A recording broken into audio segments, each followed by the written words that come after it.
The day is just beginning on the Douglas-Agua Prieta border, and already agents have their hands full.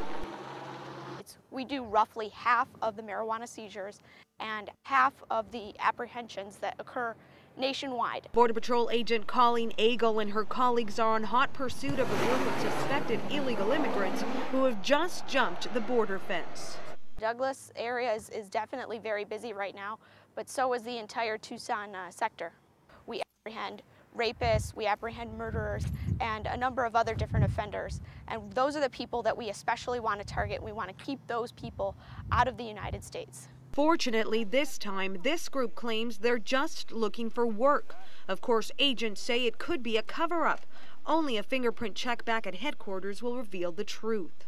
Immediately following that apprehension, the sensors alert movement in some heavy brush, and we're off to look for another group of suspected illegal immigrants. This time, intense searching for miles leaves agents empty-handed. 26, 27, 23rd Street. Without a second to spare, a resident along the border fence reports someone is throwing drug bundles into her backyard. But they took off. That minute they threw the marijuana, they took off that way. Remember I told you the other guy was knocking on the door, that's one of them. This time they get away without a trace, but leave behind 4 fat bundles of marijuana worth more than $3,000. That's put a dent in their pocket, and it's also kept those drugs off the street. With 2,000 miles of border to protect along the U.S.-Mexico border, agents say it takes a perfect combination of technology, infrastructure, and manpower to secure the nation. Agents say tunnels like this are many times used for illegal activity. They're only a few hundred yards away from the border. The close proximity to our neighbors to the south means that on any given day, this action could shift to our own backyard once again. Anytime that there's an increase in infrastructure or technology or manpower in one particular area that really improves the effectiveness in that area, that's going to shift the traffic someplace else. On the Douglas-Agua Prieta border, Gabby Gonzalez, KSWT News 13.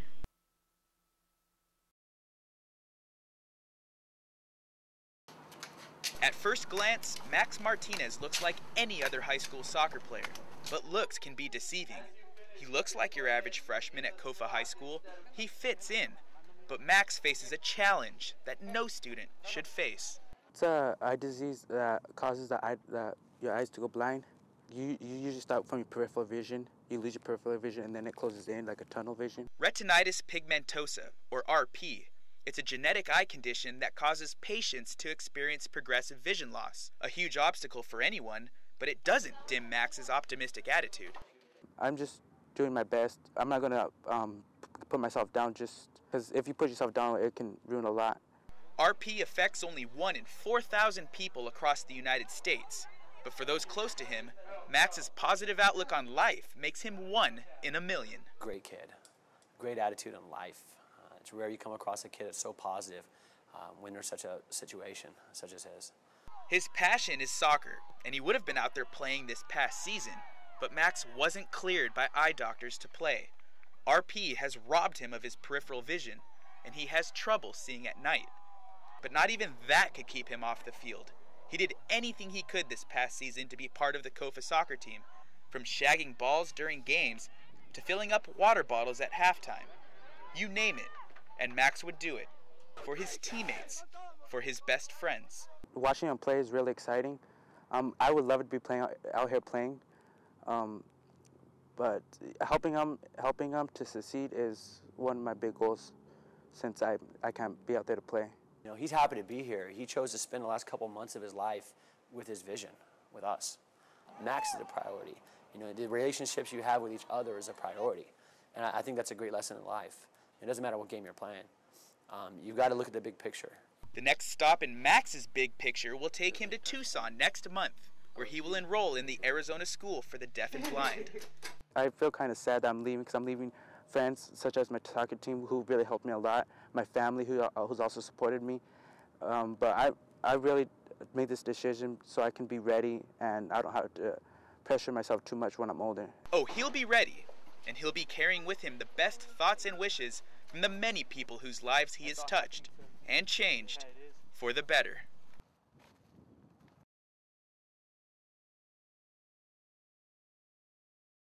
What's this one over here? Bats, beetles, and butterflies. Oh my. It's bug night at Raleigh Elementary School, and these lucky students get up close to a bunch of bugs. Those were like kind of creepy, but kind of cool because like some of them like were just beautiful and like you learn fun facts from them, but like some of them were kind of creepy because they were like all gross and stuff. While they're looking, these kids are actually learning. Bug experts offer up several facts that are both interesting camouflages itself like an owl and kind of gross. This kind of beetle, it like stuns a tarantula and it lays its eggs in it, and then the eggs eat it alive.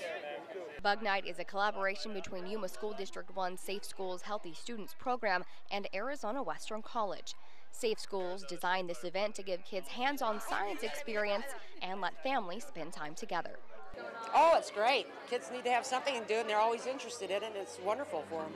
Kids also visited stations to read about bugs, made bug arts and crafts, and decorated cookies to look like bugs, which was the night's big hit. The best part is getting candy and cookies. Making cookies. Why? Because I like to eat them. I'm doing the cookies. When the sun sets, this black light is set up to attract insects. No, don't look at the light! I can't help it. It's so beautiful. Tonight, the light brings more kids to the blanket than bugs. That seems to be okay with them. These kids have seen plenty of bugs already. Live near the intersection of 16th Street and Arizona Avenue, where construction has caused nothing but a headache for drivers and business owners. Now, if you take a look behind me, those orange barrels, well, as you can see, they don't allow easy access to businesses like Motel 6 and Cretines, but we're told there soon may be a sigh of relief. Now, with the reopening of Arizona Avenue either late this week or early next week, that could alleviate some of the congestion, but just east of here, down towards the Yuma Palms Mall, that project is being done by the Arizona Department of Transportation, and they're not scheduled to be finished with that project until July of 2010. Reporting live, I'm Jennifer Jones with KSWT News 13. Well, everybody's here. It's election day, and a lot of voters, Yuma voters, turn out for the early ballot voting. And with us right now is Dave Nash with the City of Yuma. Dave, tell us historically, how has it been for early ballot? The trend for City of Yuma elections is that most people are voting now by early ballot versus voting at the polls. We've seen only a few hundred to, just in some cases, dozens to, in one case, single-digit numbers of attendance at polling sites for this particular election. But on the other hand, if you are a City of Yuma registered voter and you want to place your vote for the city council seat, the municipal court judge, or the two charter amendment propositions that are on the ballot, you have until 7 o'clock to do so. Now tell our viewers, I mean, because of the early ballots, it really does make a difference that people are voting that way. So what would you have to say about that? It's popular. Obviously, it's a convenience. You can take a look at the ballot when you get it mailed to you. You can look over the issues. You can ask questions about it. You can get to know candidates or find out information about them via web search sites or attending forums or people who know people. This is Yuma. Somebody knows somebody involved. Usually, if you ask enough people, so people can do their own research. Take a little bit of time. The trick with it, however, is getting them returned. That's the big issue. And especially now they have until like 7 o'clock to return those ballots. Absolutely. You can still return an early ballot if you have one. It can be dropped off at any of the 6 polling locations or the county recorder's office just catty corner from where we are. They're at Maiden Lane, just south of Gist Parkway. Drop it off before 7 o'clock or it will not be counted. Okay, thank you, Dave. Reporting live from City Hall, Ruth Castillo, KSWT News 13. KSWT News 13's Ruth Castillo live at City Hall in Yuma with the very latest. Ruth. Well, good evening, Jenny. Yuma voters will decide tonight who takes the remaining seat in City Council. Now, incumbent Raul Mendoza and his opponent Edward Thomas are vying for that last seat. Now, it's typically difficult to unseat an incumbent, but tonight it could be anybody's game.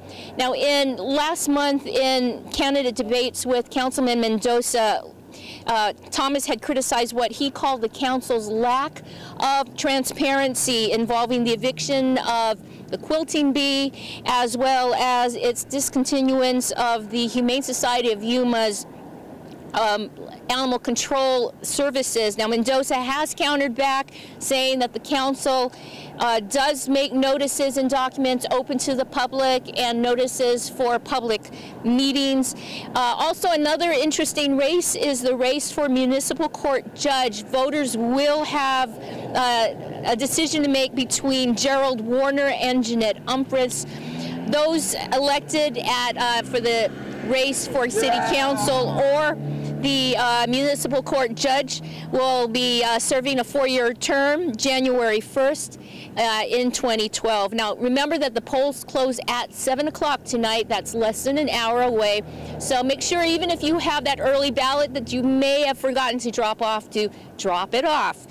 Reporting live from City Hall, Ruth Castillo, KSWT News 13.